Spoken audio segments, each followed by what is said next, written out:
오늘은 우리가 읽은 본문 말씀을 가지고 십자가의 향기를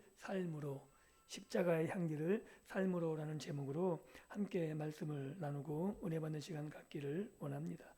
1990년도 중반 이탈리아 파르마 대학의 자코모 라촐리티 교수 연구팀이 거울 신경 세포라는 세포를 찾아냈다 그럽니다. 이게 굉장히 특이한데요. 이게 학술 논문지에 굉장히 반향을 일으킨 겁니다. 이 세포는 타인의 행동을 관찰하기만 해도 마치 자신이 직접 그 행동을 하는 것처럼 뇌의 신경망을 활성화시키는 뉴런이라 그럽니다. 이게 왜 중요하냐면요. 사회학자와 심리학자들은 이 발견을 토대로 수많은 통계 자료들을 쏟아냈는데 영유아기에 형성되는 언어와 습관 80% 이상이 부모를 관찰하고 의식적으로 따라하는 거울 효과를 통해 이루어진다는 것. 즉, 이 뉴런이 활성화되면 모방과 따라하는 것을 통해서 이게 이루어진다는 거죠. 그래서 성인이 되어서도 우리는 하루 평균 수백 번 이상 주변 사람의 말투, 표정, 심지어 감정 상태까지 무의식적으로 모방하며 살아간다는 것. 이것을 입증해 낸 거죠. 통계 자료로. 그래서 유명한 유럽의 한 신경과학자는 이렇게 정의했다 그럽니다. 인간은 본질적으로 모방하는 기계로 창조되었다. 우리가 누구인지를 결정하는 것은 우리가 평소에 누구를 그리고 무엇을 가장 많이 바라보는가에 달려있다. 이게 굉장히 중요한 거죠. 이 뉴런을 통해 발견한 이 사실은 2000년 전 사도 바울이 기록한 성경의 진리를 과학의 언어로 다시 한번 입증해 준 것, 이것 외에 별반 다르지 않습니다. 인간은 결코 진공 상태에서 스스로 가치관을 창조해내는 독립적인 존재가 아니라는 거죠. 우리는 끊임없이 무엇인가를 바라보고 그것을 흡수하며 결국 그것을 닮아가는 존재로 지음받았습니다. 문제는 우리 영혼이 무엇을 비추는 거울로 기능하는가, 즉 무엇을 바라보고 있는가가 굉장히 중요한 거죠. 우리는 지난 에베소서 4장을 통해서 옛사람의 습관을 벗어 던지고 새 사람의 옷을 입은 존귀한 자들이란 사실을 확인했습니다. 허망한 세상의 풍조와 단절하고 진리와 의의 거룩함으로 지으심을 받은 언약 백성이라는 거죠. 그렇다면 이 영광스러운 새 사람의 옷을 입은 우리는 구체적으로 누구를 바라보며 어떤 방식으로 살아가야 되겠습니까? 사도 바울은 오늘 본문을 통해 단순히 도덕적으로 착한 사람이 되라, 이런 수준을 뛰어넘어 온 우주의 창조자이신 하나님을 모방하는 자가 되라 라고 권면하고 있는 거죠. 창세기 1장에서도 분명히 우리가 인간이 하나님을 닮은 존재로 창조되었다고, 즉 하나님을 바라보고 하나님을 모방하며 하나님을 닮아가는 존재가 인간이라고 우리는 분명히 기록하고 있다는 사실을 알고 있습니다. 그래서 1절을 보면 이렇게 기록되어 있죠. 오늘 본문, 그러므로 사랑을 받는 자녀같이 너희는 하나님을 본받는 자가 되고, 이 그러므로라는 접속사로 5장이 시작되죠. 이 단어는 앞선 4장 32절 말씀, 즉 하나님이 그리스도 안에서 너희를 용서하심과 같이 하라는 선언을 이어받는 거죠. 그래서 뭘 본받느냐면 그리스도 안에서 너희를 용서하신 같이 용서함을 본받는 그런 모습으로 나아가야 되는 거예요. 그래서 하나님을 본받아야 하는 궁극적인 이유가 우리가 멸망받을 마땅한 죄인이었음에도 불구하고 그리스도의 피로 말미암아 일방적이고 완전한 용서를 받았기 때문에 우리가 그 하나님을, 우리를 용서하신 하나님을 닮은 존재로 살아가야 된다고 말하고 있는 거죠. 그래서 사도 바울은 우리를 향해 하나님을 본받는 자가 되라고 명령합니다. 고대 그리스 로마 사회에서 이 모방이란 건 굉장히 중요한 개념입니다. 소크라테스나 플라톤 같은 위대한 스승들은 제자들에게 뭘 가르치냐면 내 철학, 내 이성을 모방하라고. 이게 모방해야지 뛰어넘을 수 있거든요. 이 철학자들은 그것을 아는 거예요. 제자들은 나를 계승해서 나를 뛰어넘기 위해서 나를 모방해야 한다고 말하고 있다는 거죠. 유한하고 흠결 많은 인간이 어찌 무한하시고 지극히 거룩하신 창조주 하나님을 모방할 수 있습니까? 가능하다고 생각하십니까? 잘못하면 신성 모독처럼 들릴 수 있죠. 그리고 이 절망이 율법에서 나타나는 겁니다. 율법을 통해 비춰보면 우리는 하나님을 절대 모방할 수 없는 죄인임을 깨닫게 되고 좌절할 수밖에 없는 거죠. 그러나 바울은 이 명령 앞에서 우리의 정체성, 이 정체성이 중요한 거예요. 왜냐하면 우리가 자녀라는 거죠. 사랑받는 자녀. 우리가 단지 피조물이라면 창조주 하나님을 모방한다는 건 불경한 거예요. 어떻게 피조물이 창조주를 모방하고 닮겠습니까? 그런데 사도 바울은 우리가 하나님을 닮아가는, 하나님을 본받을 수 있는 이유를 뭐라고 이야기하냐면 우리는 자녀라는 겁니다. 그것도 하나님의 사랑을 받는 자녀이기 때문에 우리는 하나님을 닮아가야 되는 거고, 하나님이 친히 우리를 창조하실 때 하나님을 닮아갈 수 있도록 하나님을 모방하는 존재로 창조하셨다라고 말하고 있는 거죠. 그래서 이 구절은 하나님과 인간의 관계를 아주 분명하게 보여주고 있는 겁니다. 하나님은 단지 호통치는 무서운 감독관, 단지 피조물을 감독하는 창조주가 아니라는 거죠. 하나님은 우리를, 예수를 보내서 그 피로 값주고 사신 아버지라는 겁니다. 그 아버지가 우리에게 요청하시는 겁니다. 나를 닮아라. 나와 같은 존재가 되라고 말하고 있는 거죠. 어린아이가 배우는 과정을 상상해 보십시오. 아이는 논리학이나 윤리학 교과서를 읽고 배우지 않습니다. 그저 자신을 가장 사랑하는 부모, 그 부모를 배우고 닮고 모방하려 그러는 거죠. 표정, 걸음걸이, 말투. 그래서 부모의 걸음걸이를 걸어요. 부모의 말투를 따라해요. 그러다가 학교 가면 선생님, 사랑하는 선생님, 좋아하는 선생님이면 그분 말투를 따라해요. 저 같은 경우도 나이 50이 넘었는데 존경하는 목사님이 있으면 어느 순간 그 말투가 배어져요. 이게 인간의 모습이라는 거죠. 그런데 아이에게 부모님을 닮아가는 것은 고통이 아니고 노동이 아닙니다. 단지 사랑하고 좋아하고 그것이 너무나 행복하기 때문에 그냥 그렇게 나오게 되는 거죠. 우리가 하나님을 본받는 것, 이것도 마찬가지라고 할 수 있습니다. 하나님 나라의 윤리는 도덕적 결단에서 나오지 않는다는 거예요. 그래서 아이가 뭐 도덕을 배워서, 아니요, 부모님이 도덕적이면 아이도 도덕적이 돼요. 그러니까 우리가 하나님께서 우리가 본받으라 그랬는데 우리가 어떤 도덕적 윤리적 결단을 해가지고 의지 때문에 하는 게 아닌 거죠. 우리가 하나님을 사랑하면, 만유해 주신 하나님께서 우리에게 베푸신 사랑을 알기만 하면 그 자각 가운데 우리는 하나님을 닮아가게 된다는 거죠. 그래서 십자가를 묵상하며 그 사랑에 내 영혼이 깊이 잠길 때 우리는 비로소 세상을 향해 세워두었던 복수심과 이기심의 칼날, 이런 것들을 내려놓고 원수까지 품으시는 아버지 하나님의 그 긍휼을 우리 일상 속에서 조금씩 흉내내는 거죠. 그렇다고 조심해야 될 게 있어요. 은혜 받았다고 야 이제 내가 다 하겠다. 아니요. 조금씩 흉내내는 겁니다. 그래서 가장 실수하는 게 뭐냐면 부흥회 때 은혜 받으면 다 될 것 같아요. 그래서 원수를 찾아가서 용서하겠다고 가면 어떻게 돼요? 화가 납니다. 조금씩 흉내내 가는 거예요. 그렇게 만나면 화가 나요. 그건 잘못이 아니야. 우리가 그렇게 우리 속에 죄가 있기 때문에 그런 거죠. 그런데 기억하십시오. 그럼에도 불구하고 우리는 하나님을 닮아가는 존재, 조금씩 흉내내기 시작할 수 있도록 예수가 우리를 그렇게 만드셨다고, 우리를 회복시키셨다고 말하고 있는 겁니다. 그래서 거룩함은 의무가 아닌 거죠.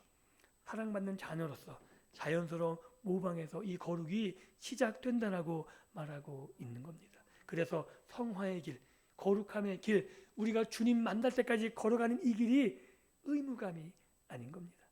우리가 아이를 보면 알겠지만 그 걷고 실수하면 이 모든 것들 부모를 쫓아오기 때문에 가능하고 받아주면서 하는 것처럼 하나님이 다 알고 계십니다. 우리를 사랑하는 그 사랑으로 받아주시고 그 실수하고 잘못된 그 가운데서도 우리가 방향을 놓지 않고 잃지 않고 하나님을 향해 있는 그 걸음을 하나님이 아시기 때문에 끝까지 손잡아 인도해 가시는 거죠. 그리고 이제 2절이 이렇게 말합니다. 하나님을 본받는 구체적인 방식이 나오는 거죠. 그리스도의 희생적인 사랑을 우리 삶의 걸음걸이로 번역해내는 것, 이게 우리가 해야 될 거잖아요. 우리가 볼 수 없는 하나님을 어떻게 모방할지. 왜냐하면 우리는 육신의 부모님은 보여줘요. 눈으로 보고 들려줘요. 그래서 말투도 행동도 따라할 수 있는데 하나님은 안 보입니다. 하나님은 안 보이고 하나님 음성이 우리에게 들려주지도 않아요. 이게 굉장히 심각한 문제인 거죠. 그런데 하나님을 볼 수 없다고, 하나님 음성을 들을 수 없다고 우리는 모방할 수 없냐? 아니라는 거죠. 그래서 하나님을 닮은, 아니 하나님이신 예수님이 이 땅에 오셔서 하나님을, 누구를 어떻게 닮아가야 될지 그 삶을 보여주신 거죠. 그래서 그리스도께서 너희를 사랑하신 것 같이 너희도 사랑 가운데 행하라. 이게 다 보여진 거고 알려진 사실이거든요. 그래서 중요한 것은 그렇게 행할 때 예수님이 우리를 위해서 자신을 버리고 향기로운 제물과 희생제물을 하나님께 드리신 그것을 모방할 때 우리의 삶이 거룩한 삶, 하나님이 기뻐하시는 삶이 된다라고 말하고 있는 겁니다. 우리가 성경을 읽을 때 히브리 사람들이 읽는 느낌을 갖기 어려운 게 이런 거예요. 너희도 사랑 가운데 행하라 그러니까 명령처럼 들리잖아요. 그러니까 이게 굉장히 뭐라 그럴까, 잠깐 벽으로 느껴진다 그럴까요? 그런데 이 행하라는 동사는 문자적인 거 뭐냐면 걷는 거예요. 함께 걷는 거. 즉 너희도 그 사랑 가운데 함께 걸어가라. 누구와 같이 걸어가는 게 중요한 거죠. 그래서 어쩌다 한번 보여주는 이벤트, 사랑이라는 게 그냥 하나님이 한번 짬 보여줬으니까 봤지? 너 이렇게 해야 돼? 이게 아니라는 거죠. 그리스도의 사랑이 우리와 주님과 함께 늘 걸어가면서 늘 그 사랑을 공급받고 그 사랑을 보고 확인하기 때문에 이벤트가 아니라 늘 우리에게 공급받는 그 사랑이 있기 때문에 우리에게 요청하신다는 거예요. 너 그 사랑 받았잖아. 내가 너와 지금도 함께하고 있잖아. 그러니 나와 같이 이 길을 끝까지 걸어가지 않을 거니. 이것이 사도 바울이 에베소서를 통해서 오늘 우리들에게 하고 싶은 말씀인 거죠. 그래서 우리가 걸어가야 할 그 사랑의 걸음은 바로 예수님의 모습이라는 거죠. 자신을 내어주신, 비록 우리가 온전히 예수님처럼은 될 수 없지만 우리의 것을 나누는 것으로부터, 우리가 사람을 위로하는 것으로부터 조금씩 흉내내며 시작한다는 겁니다. 그렇게 내가 하나씩 하나씩 바뀌어가는 거고, 이게 뭐가 힘든 거냐면 안 바뀌는 것 같잖아요. 그때마다 돌이켜 보십시오. 10년 전, 지금 보면 엄청 많이 바뀌셨을걸요. 하루하루는 안 바뀌는 것 같아요. 그런데 우리가 지난 과거를 보면 많이 바뀌어 있습니다.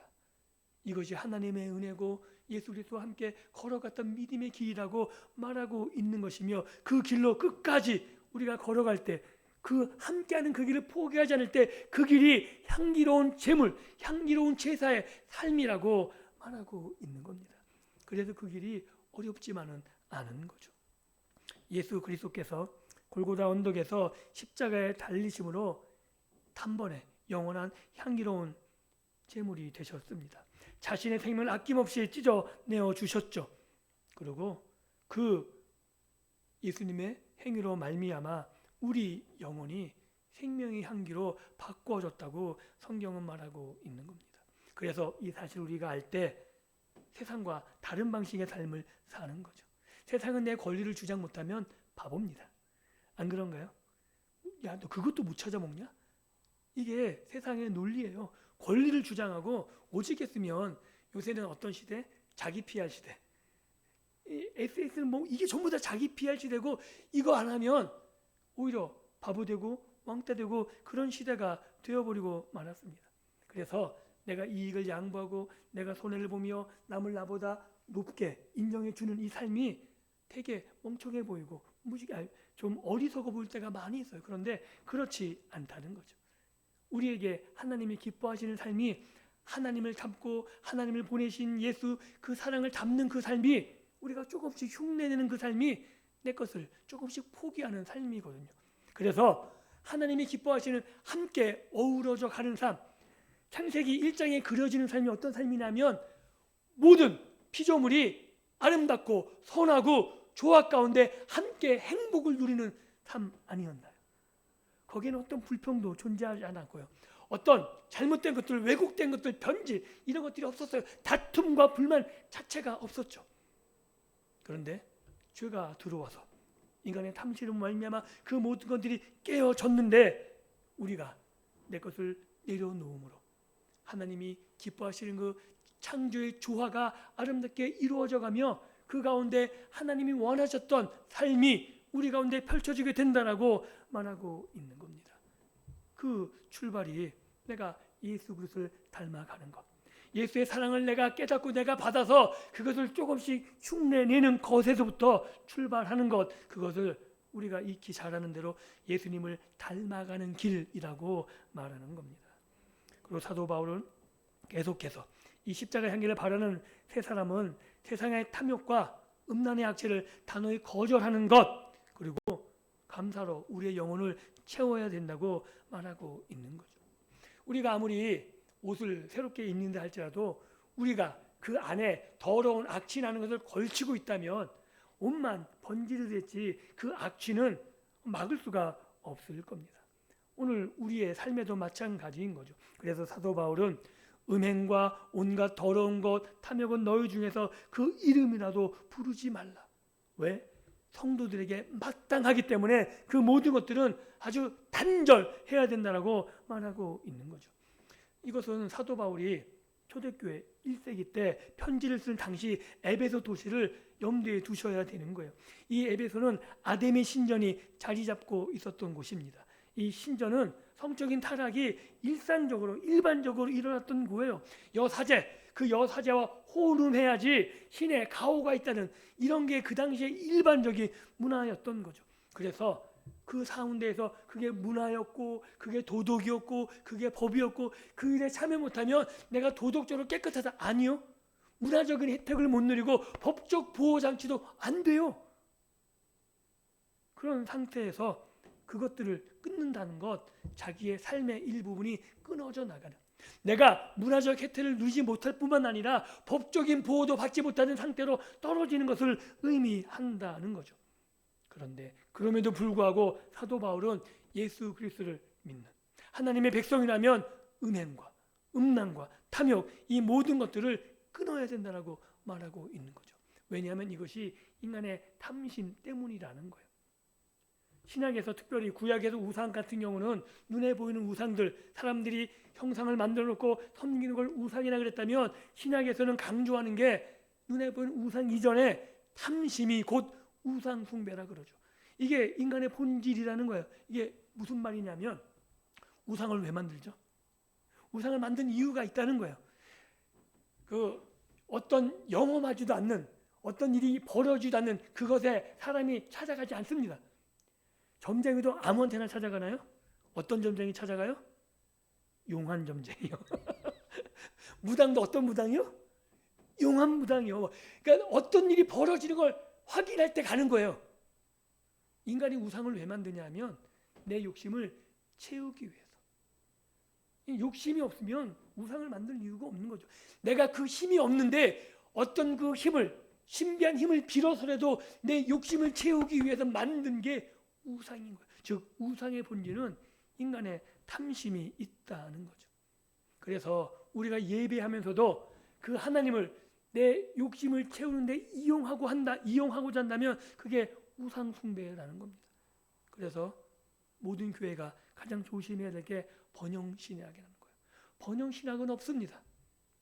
우리가 예수 그리스도 안에서 하나님 백성으로 믿음으로 살아가는 거지 그 길 가운데 하나님이 복을 주시면 복을 받는 거고 그 길 가운데 고난이 있으면 고난을 헤치고 가는 거고 다양한 길이 펼쳐져 있는 거예요. 그러나 중요한 건 그 가운데 하나님이 함께 하신다는 거죠.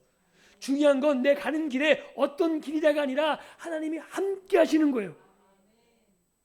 그런데 그게 번영으로 포장된다면 탐심, 우상을 우리가 섬긴다라고 말하고 있는 거죠. 그런데 이런 내 탐심, 그 우상을 어떻게 몰아낼 수 있습니까? 그것은 감사라는 것으로 가능하다라고 말하는 거죠. 사도 바울은 인간의 행동이 타락한 언어에서부터 시작한다고 보고 있습니다. 그래서 우리의 말이 바뀌면 우리의 행동도 바뀌어집니다. 지난 시간에도 한번 얘기 드렸죠. 화낼 때 웃으면서 감사의 표현으로 화내 보시라고. 웃겨서 못 하실 거예요. 한번 해보십시오. 집에서 막 환난이 들 때 공손한 말로 웃으면서 화를 내보십시오. 서로 웃을걸요. 이게 재밌어요 진짜. 그런데 행복한 그 순간에도 막 일부러 화를 몇 번 내보면 화가 나요 진짜. 그래서 아주 집안이 냉기가 흐르게 되거든요. 그러니까 인간의 언어가 이렇게 중요하고 우리의 감정을 바꾸는 능력도 있다는 거죠. 그래서 감사는 탐욕의 독을 해독하는 가장 강력한 영적 항체를 할 수 있는 거죠. 감사하면요 탐심이 수그러들게 돼 있어요. 내가 범사에 감사하는데 내가 어떤 욕심을 가지고 거기에 집착할 필요가 뭐가 있겠습니까?